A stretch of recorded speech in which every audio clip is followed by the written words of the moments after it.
You're tuned in to the Binge It Babe podcast with your host, me, Candace Estelle. All right, babes, let's get binging. Hey, hi, hello, and how are you, babes? Ooh, that might have been a little loud because I had moved the mic. Today is October 17th. We've got our sweater, we've got our mugs, we've got a very nippy weather situation. That's why it's kind of dark in here because it's gray. And we've got the cult classic, The Craft.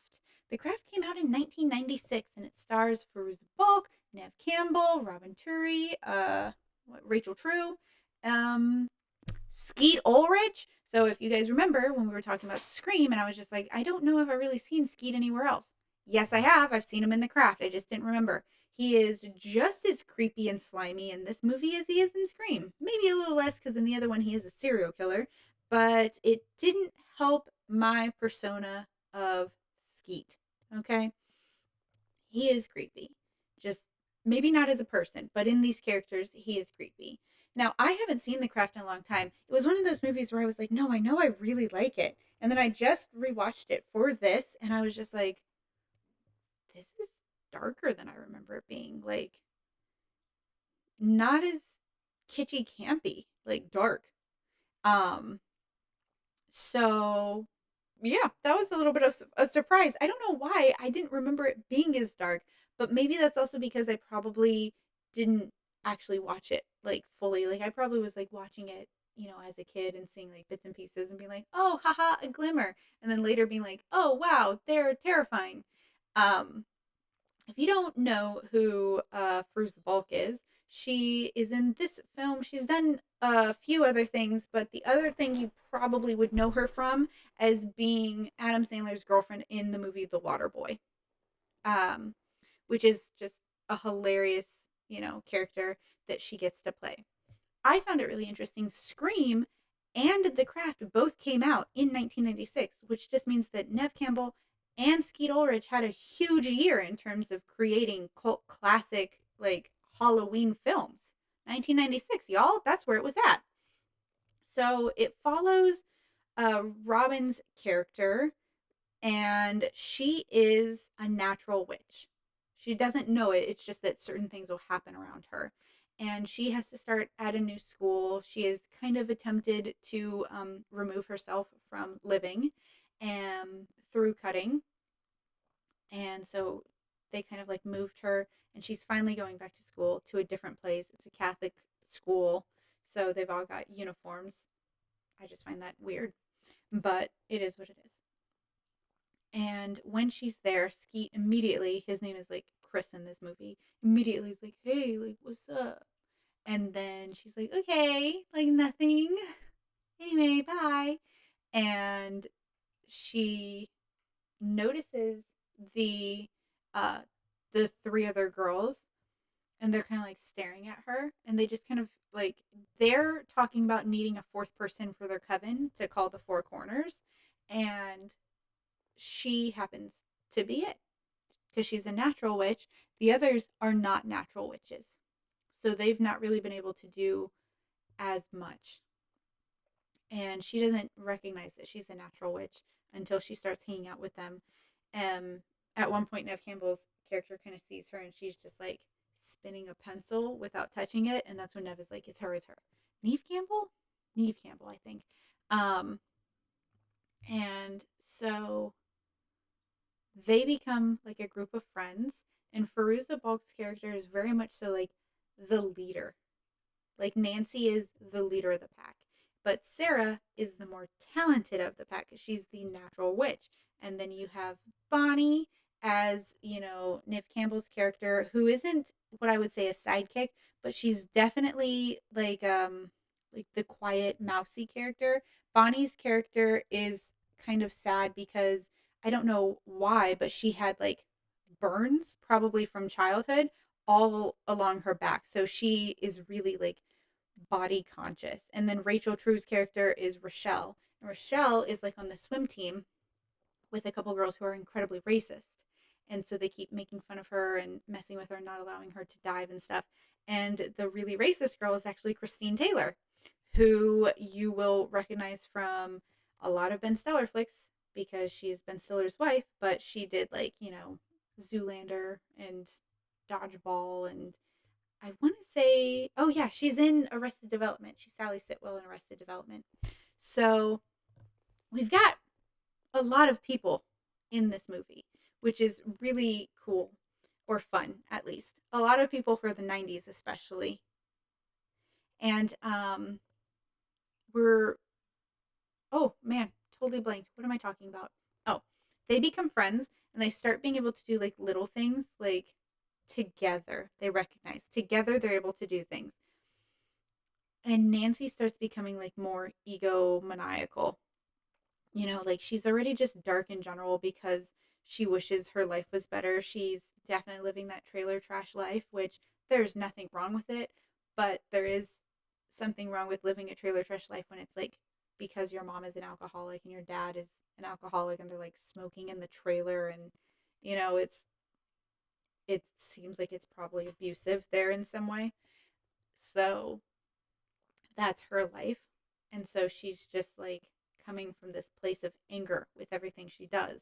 When we're dealing with magic, you really shouldn't do that because intention is everything.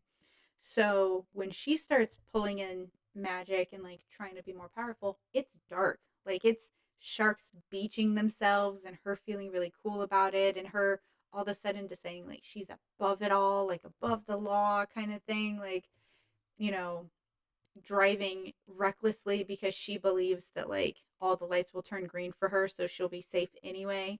And Sarah's just like, no, no, this is not for me. Like, I don't want a part of this. And then Sarah, earlier in the film, had put a love spell on Chris because she hung out with him. And then he basically tried to have sex with her. And she was like, well, I'm actually going to go home because, like, I've got some other stuff to do. And because she doesn't have sex with him immediately and he's a POS, he tells everyone that she was a horrible lay and that he never wants to talk to her again. And then when she goes to confront him, he's like, look, I'm not interested in you. Could you please just leave me alone now? And she's like, what the hell? Like, that, I'm what? So this is that like horrible boys will be boys situation that a lot of women deal with. Don't behave that way. So she puts a love spell on him so that he is very interested in her, and that starts becoming way more intense. At one point, he sexually assaults her, and it's terrifying. Like she is able to get away before it fully happens, but the fear of that, like alone, just watching that, where I was just like, oh god, like trying to look away. And she calls the girls, even though she had just been like, I don't want to deal with this anymore because of how you guys are behaving. But she calls them because she's so upset and scared. And Nancy is like about to go on a tirade. And we know that Nancy used to be with Chris, and he kind of did the same thing to her and made her feel bad. And so Nancy goes, but Chris is under the spell so intensely that he won't even look at Nancy. And so she glimmers herself so that she looks like Sarah. And then she starts making out with him, pretending like they're going to do something. And Sarah walks in to have stopped Nancy. And Nancy starts laughing. And Sarah's like, hey, look, you scared him. Let's move on. And then she's like, kind of about to be reasonable. And then he yells something about her being trash or not a good lay or a witch or whatever. And that throws her off. And so she just starts like screaming at him and like floating on the ground and stuff, and he falls backwards, and she pushes him out of a window like with her mind, and he dies. And that's when Sarah is like, we're done, absolutely. And the other three girls, instead of taking that as it is, decide, no, now we're going to haze the crap out of her, because they don't treat the power with respect in any way. Now they're like, we're above it. We're above everything. Bonnie is able to like cure her back so that all of the scars are gone. And Rochelle is able to hurt the racist girl by like making her all of her hair fall out, which is that one seems more well deserved.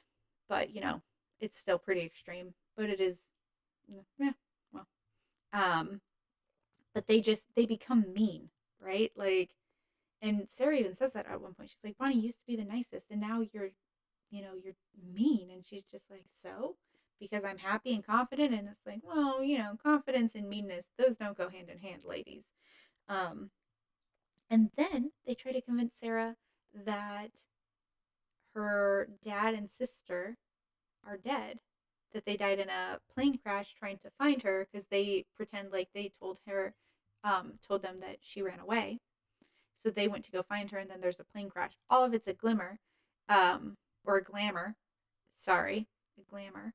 Um, so she gets super upset, and then they like cover her house in snakes and bugs, which is something she had said she had hallucinated before, and it kind of scared her. And they're just trying to attack her. Then Nancy cuts her wrist, like slits Sarah's wrists, because they're trying to kill her because they're like power mad, and they're pissed that she doesn't want to continue being in the coven, even though they had just done a murder. And so they slit her wrist, and she's almost dead. And then she is able to like finally pull herself together and like invoke spirit within her. And because she's a natural witch, it really works. She's able to get rid of Rochelle and Bonnie, and then it's just her and Nancy. Her and Nancy have this like big showdown. She obviously comes out on top, and Nancy gets sent to a mental institution because she's just completely delusional at this point, and she's screaming that she can fly and she's so powerful, and it's really, really intense. It's really sad, honestly, and way darker than I remembered. Like that ending is dark, dark. Then the other thing that happens is like after that big showdown, Bonnie and Rochelle come to apologize and say they're sorry, and I was like, oh well, that's nice. And then they end it with like, but like, do you have magic still? Because we don't.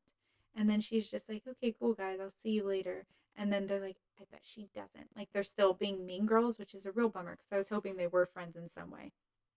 And she makes like the wind move around, and she makes a rain and like lightning, and it cracks and it hits a log and it lands in front of them. And she's just like, you better watch out or you'll end up like Nancy. So of course she still has magic. And look, in my opinion, how this worked in the craft is that they never had magic, the three of them. They were into witchcraft and like studying it and doing things, but until they had the natural witch who actually had magic come along and basically shared her gifts, and she was strengthened by a coven, um, they couldn't do anything without her. And once she removed that, which she didn't do until after she fought with Nancy, because she was just like, I'm just going to walk away kind of thing. And it wasn't until afterwards where she had to defeat them by invoking spirit and like being, you know, being true to who she was and her mother's lineage, because her mother was also a natural witch. Uh, yeah. So I don't think they actually did have magic. I think they were like able to use magic through her in a way. And so when it got taken away, it's gone, man. You're done for. Is what it is. So yeah, that's the craft. It is, like I said, way darker. Way darker than I remembered. And honestly, like I wouldn't say I enjoyed it less than I expected. Yeah, actually that's exactly what I would say. I enjoyed it less because I didn't realize it was as dark as it was. And I remember it just being like cutesy, and I like it's not cute, okay? It's not cutesy. It's dark. There are themes, like I said, you've got, sexual assault, you've got self-harm in there, you've got like abuse in general, you've got bullying, racism. Like it's a hard pill to swallow if you're watching it. I actually haven't even seen the new one, The Craft Legacy, and I was really excited to watch it when it came out. And then I was like, well, I need to watch The Craft, and then I hadn't gotten around to it. And now I'm kind of like, I don't know if I want to watch it because if it's just as dark as the first one, which, it probably is because it was such a cult classic. And like I said, yeah, it's a cult classic. It is. And I'm not saying it's a bad movie. It's not a bad movie, but legitimately it was scarier to me than some of the other things I've watched this month. Like The Craft scared me a little bit more than like Scream does, for sure, because it's sinister feeling. And it is good versus evil, but barely. I don't know. It's a good one for spooky season. It's a great one for spooky season. And I'm not sure if I've already said this, but just in case I haven't, I did rate the craft 22 out of 31 pumpkins. So it's on the latter half of the list. It's still on the list. If I do the list again next year, there's a chance that it won't be on the list. I don't know. We'll see what else comes out. We'll see what else I think about. Um, overall, still happy with it, but it's just it's a little eepier, a little eepy creepy, and I'm just a little cinnamon roll. So is what it is. But I'll see you guys tomorrow. I hope you have a wonderful day today. I hope you are happy and enjoying life. And I can't wait to share with you guys tomorrow and the day after and the day after that. So, bye, babes.